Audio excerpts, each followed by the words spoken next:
Hello, hello. The streaming is acting goofy like it was a couple weeks ago. So, mm-mm. Hopefully it's gonna work. We'll just have to see. Just checking it out now.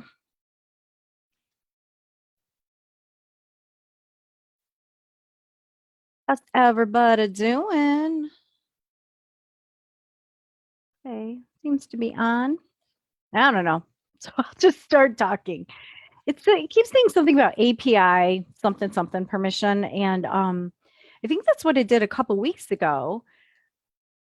But then last week it was fine. So I didn't think much about it. And then it just said it again today. So we'll just have to see if everything is moving perfectly. Okay. Well, today I want to talk about how to declutter your mind. What? Okay. All right. So, if you've been following along with anything here, that there are really only 5 categories of things in the whole world. Everything can be sorted into one of 5 categories. And there's only one that we can't control. So there are circumstances, and the circumstances are anything outside of us. The words other people say, other people's actions. A circumstance is something that everyone in the world could agree on, something that could be proven in a court of law. Um, Something like just everyone would agree on. Okay. Facts. They're just simply facts, neutral facts. So circumstances are neutral. Okay. Then they trigger thoughts in us, right? We all can have a lot of different thoughts about a lot of different circumstances, right? Um, but why that's important is our thoughts create our feelings. Okay. So sometimes we think, oh, I just feel a certain way. It's because you were thinking something. So our thoughts create our feelings. Our feelings drive all of our actions or inactions. Every single thing we do in life is driven by a feeling, either a feeling we want to feel, a feeling we don't want to feel. It's like the fuel for our lives, right? And then all of our actions will create our results, and the results are always evidence of that initial thought. So you can always, if you look at the results, look around you in your life, and you look at the results of everything in your life, you will see evidence of how you've been thinking. Okay. And that's not for judgment. Okay. It's just for evaluation. When we can take ownership of the fact we've created an experience of our life, not based on what other people say, not based on where we live or our job or things outside of ourselves. We've created an experience based on how we've been thinking. And that can be an amazing thing. And it can also be something that many of us use to kind of beat ourselves up about, right? So that's why I say, like, take the judgment out of anything. Judging yourself negatively will block any kind of wisdom you have, any kind of forward movement you want to make, any kind of action you want to take. If it comes from this place of judgment, negative judgment of yourselves, you're not going to get great results. You're not going to get lasting results, right? Um, so I'm feeling get lasting results. Oh, okay. So it is working. All right. I was a little distracted because it was froze up. It was all frozen up. I'm trying to figure it out. Okay. So when we can truly embrace the fact that we have no control over our circumstances, right? I mean, we do have control. Yes, you can certainly, if you're in a job you hate, or you're living in a house you don't like, or you're in a relationship where you're unhappy, Yeah, totally. You can change your circumstance. But if you don't change the way you think about things, the way you like your thought processes, how you process all the thoughts you have, what emotions you create for yourself, you're going to repeat patterns, right? If you leave a job because everyone there is toxic, right? And you don't know how to manage your mind and your emotions around that, you're just going to take that same brain to the next job. And the next time somebody says something you perceive as negative, you're creating an experience for yourself. You're recreating. Okay. So when you want to create something new in your life, you need to start thinking new thoughts and creating new feelings from that. Okay. So to organize means to arrange in a structured whole. Okay. So here's the thing, our brain is filled with 60,000 thoughts a day, right? And most of the time, we're not even aware of what we're thinking. Okay. A lot of it's running subconsciously because our brain likes to be efficient. Our brain, I mean, you think about it, like you don't really think about walking, you just put one foot in front of the other, or brushing your teeth. You just get up, it's very unconscious what you do. Um, Taking a shower, don't we all just kind of like, do you find that you take the shower the same, you wash the same parts in the same order, you do the same things, maybe switch it up sometimes. Um, but you just kind of go about your day doing a lot of things that are very unconscious. So have you ever like left work heading home and all of a sudden you're home and you're like, oh my gosh, I don't even remember the drive home, right? Our brain likes to be super efficient. And it's like that with thought patterns as well. So if you've been thinking a lot of the same, thought patterns in your life, maybe you've been doing a lot of judging of yourself, judging of others. Um, Maybe your go-to thought about your relationship usually veers towards the negative, something like that, right? Our brain's just being efficient, right? It's trying to protect us. So, um,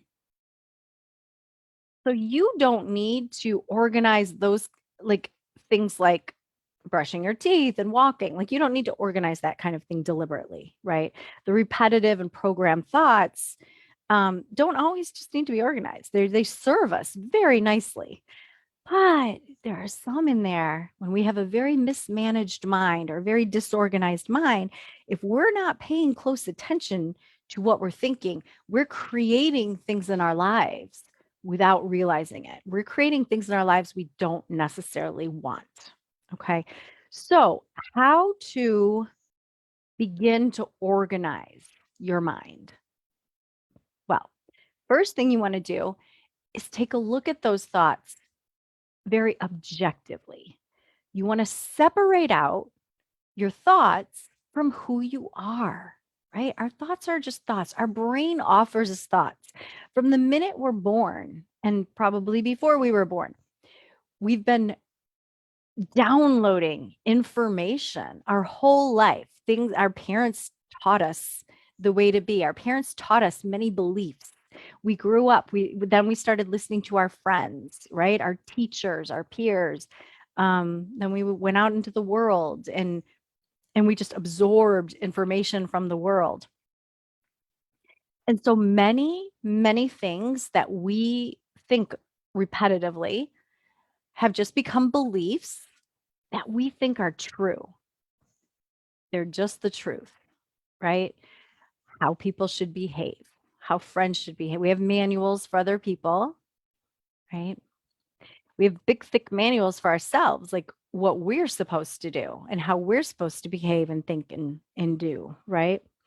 So it's really important first to have awareness. What are we thinking? And then decide from there if we want to continue to believe this thought, if we want to continue to keep thinking the thoughts, and if not, what are we going to do about it? Okay. So the thought download, there's an art to the thought download, right? I have a video, some of you may have seen it, on some different ways to do a thought download. The purpose is to get those thoughts that are just, there's a few ways I like to think of it, but one way is like when you're watching TV and there's like the little news feed running across the bottom, right? And every once in a while, if like that's going on in your head, every once in a while, your brain's going to be like, oh, check out this thought. Hey, your thighs are big today. Hey, that other person is making more money than you.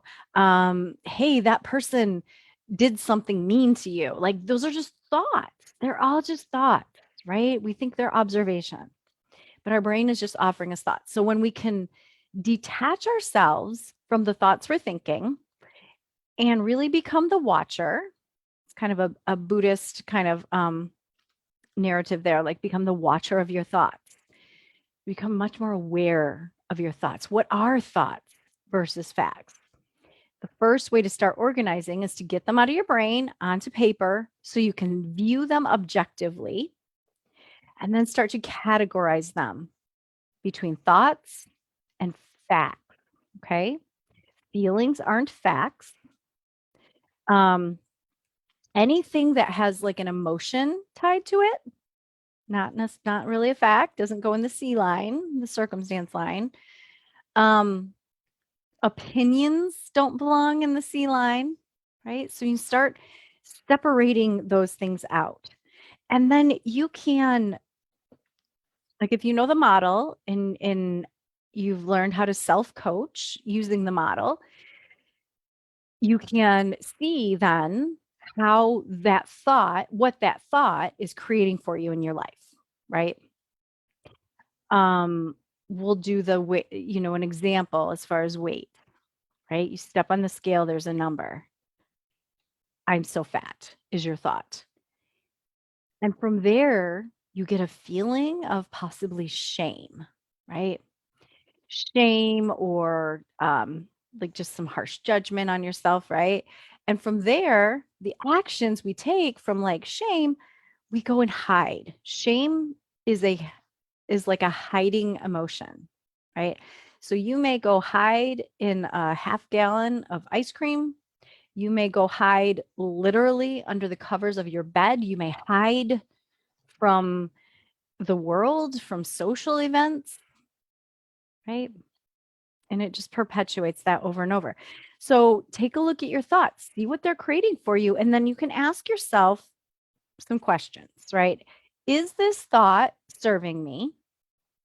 And if you'd like, you can phrase it like this: is this thought useful to me? Right? Then ask yourself, do I really want it? Do I really want to keep thinking that thought? Right? A lot of times we think, well, I don't want to keep thinking it, but I just am. Listen, thought work is very simple. It's not always easy, but it can be. It can be very easy. Okay. You can just decide one day that a thought is not useful to you, it's not serving you, and you're going to choose not to believe it anymore. And that may be it, right? That just may be the last time you think that thought.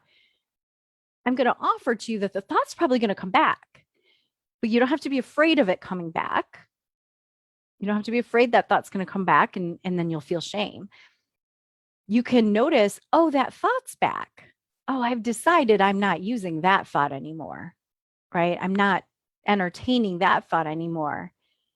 We're thinking this instead, right? So it is a choice. When you fully embrace that your thoughts are all optional and you get to pick and choose them, that is the ultimate freedom you will ever have in your life.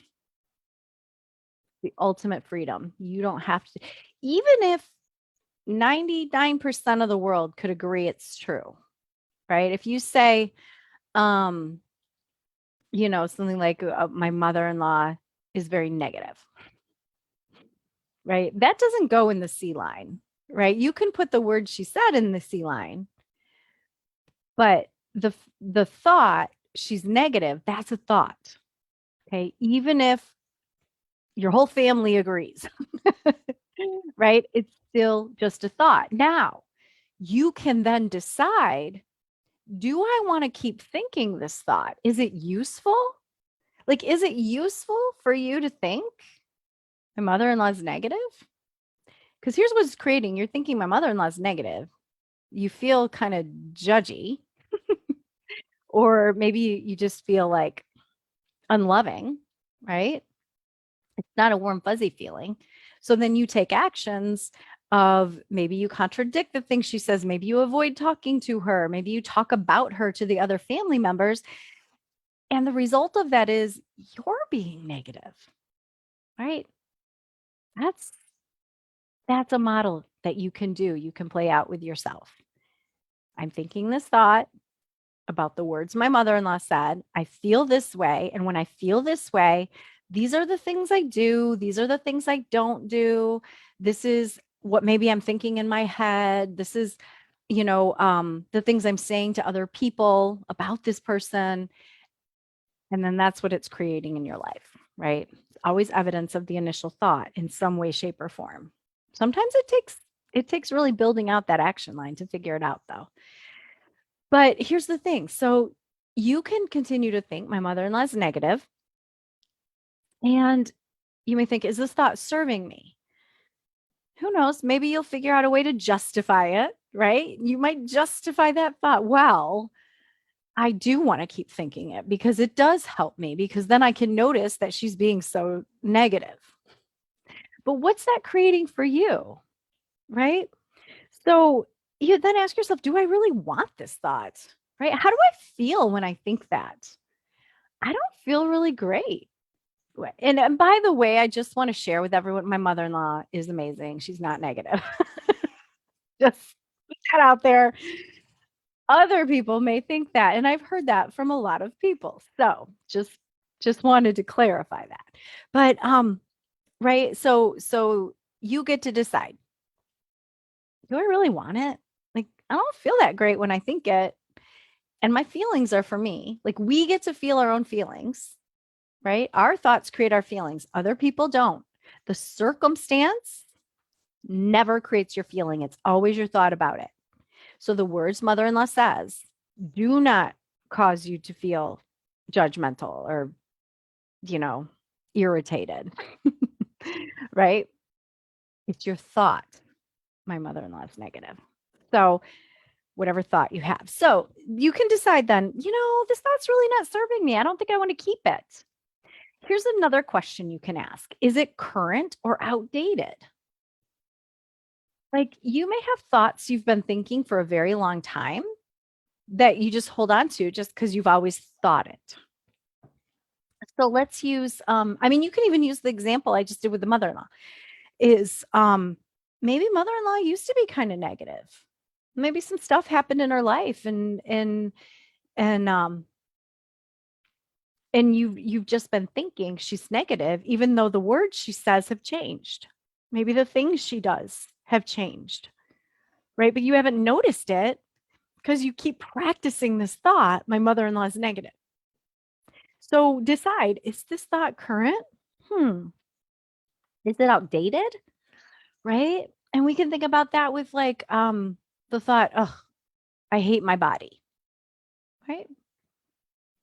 You look in the mirror, there's a reflection of your physical body. We could argue that our eyes actually view things through a specific lens, right? But let's say there's a reflection in the mirror of your body, and your thought is, I hate my body. Okay. Is that thought really serving you? Now, some of you may justify that thought and say, well, yeah, because when I'm thinking how bad my body looks, then I can punish myself by restricting the food I eat and, exercising for hours and all the things, right? But what happens is when we think, oh, I hate my body, we feel maybe disgust or shame again, right? And then the actions that you take from that fuel of shame or disgust most likely end up with you overeating to dull the pain you've created for yourself with that thought, right? So, and I think a lot of people are just so practiced at thinking that thought that like they don't realize, that they get to choose how they want to think about their body. Okay? So is it current or outdated? Maybe you were in a relationship where your partner said words to you that caused you to think thoughts that you hated your body. Maybe they even said, I hate your body. Maybe they said, you're too fat. You need to lose weight, right? All those words that somebody else has said to you, that still goes in your circumstance line. So maybe you are in this relationship that you're no longer in, and this person's no longer saying these things to you, right? But it's a thought that you've practiced for so long, and now it's totally outdated, right? Like you've learned now you get to create your thoughts and your feelings. Okay. So you might say, well, first of all, that thought is not serving me because it makes me feel terrible. And then I overeat and I just perpetuate the body that I hate. Do I want it? No, I don't want to keep thinking that. Right. And so then you can also decide, is it outdated or is it current? Well, it's kind of outdated. Like I I realize now that I look in the mirror and I love myself, you might think. Okay. So those are three questions that you'll use for everything. So as you're doing your thought downloads, as you're looking through your thoughts, organizing your mind. Okay. The first sign of a mismanaged mind, or one of the signs, might be a mismanaged house, a very cluttered environment that you're living in.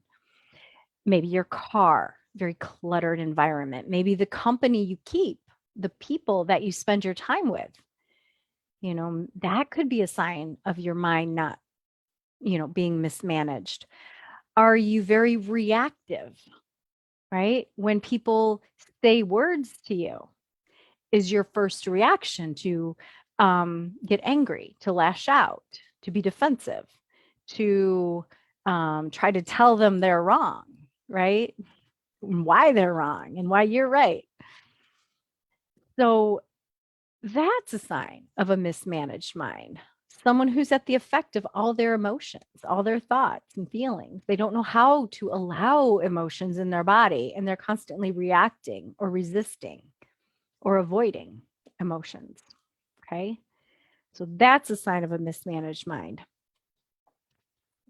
So again, thought download, getting the thoughts out of your head onto paper where you can be the neutral observer. Okay. You can become the watcher.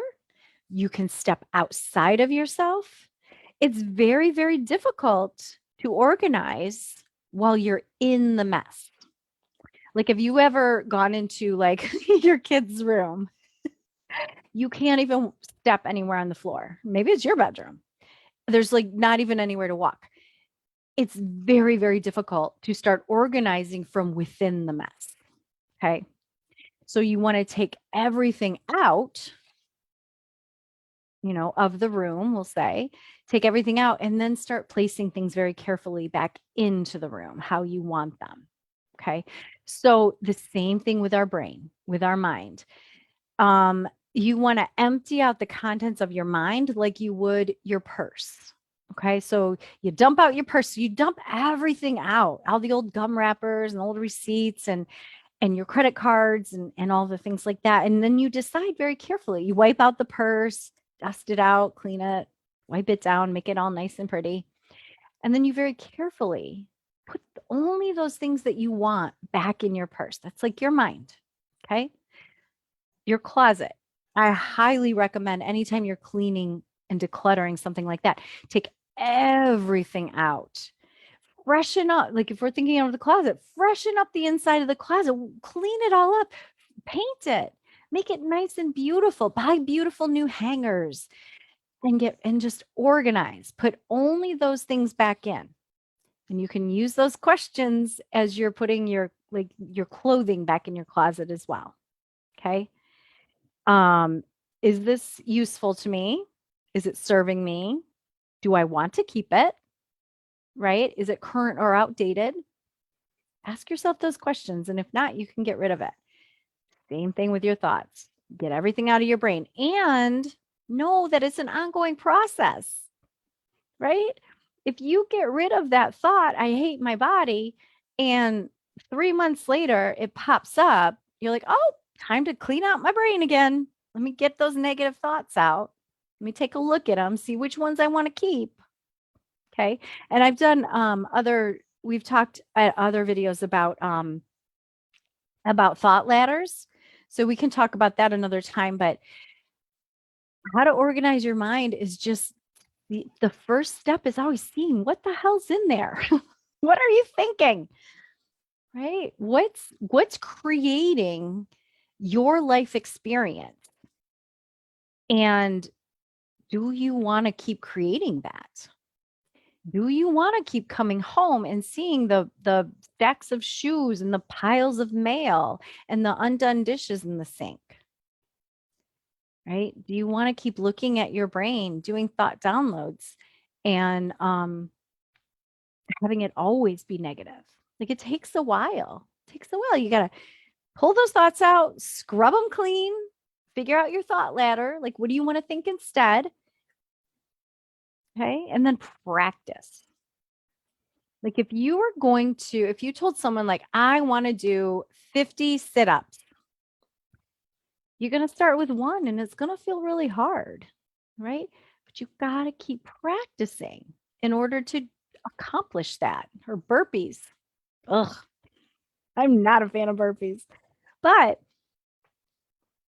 it's a challenge, right?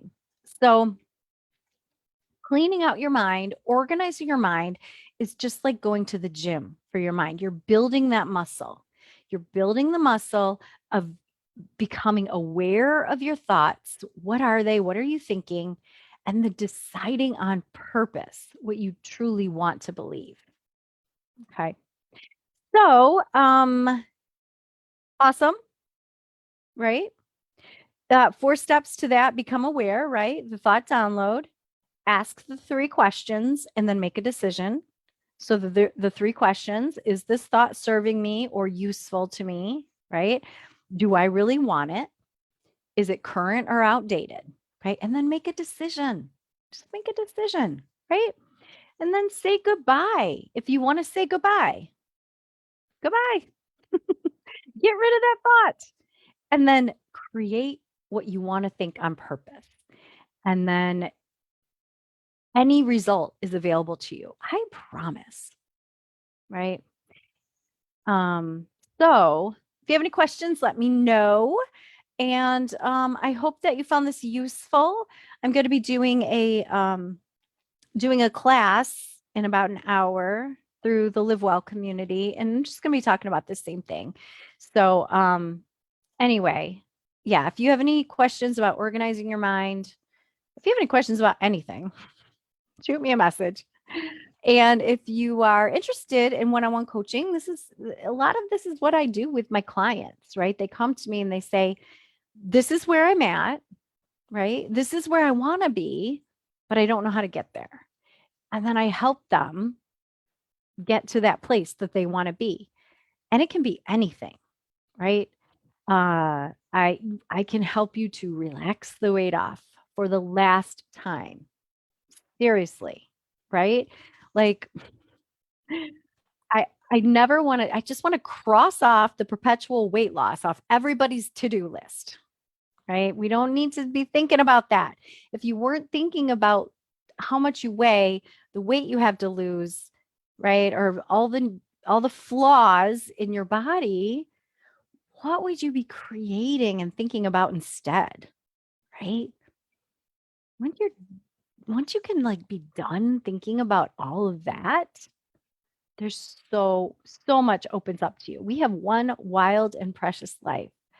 And it's just, I mean, let's just face it, it's dumb to focus so much on our appearance, how we look. the amount of tissue on our body. So, anyway, if you're interested in chatting about what a coaching relationship would look like, what my programs are, just shoot me a private message here and we'll hook up. Otherwise, I will see you next week, but I'll be posting some more journal prompts. I mean, those journal prompts are really what's going to get you thinking, get you digging deep into what are those program thoughts that you're not even aware of. And then asking those questions. Do you want to keep them? Right? It's like I said, simple, not always easy. So that's what I can help you with. All right, y'all. Have a fantastic night. I'll see you later.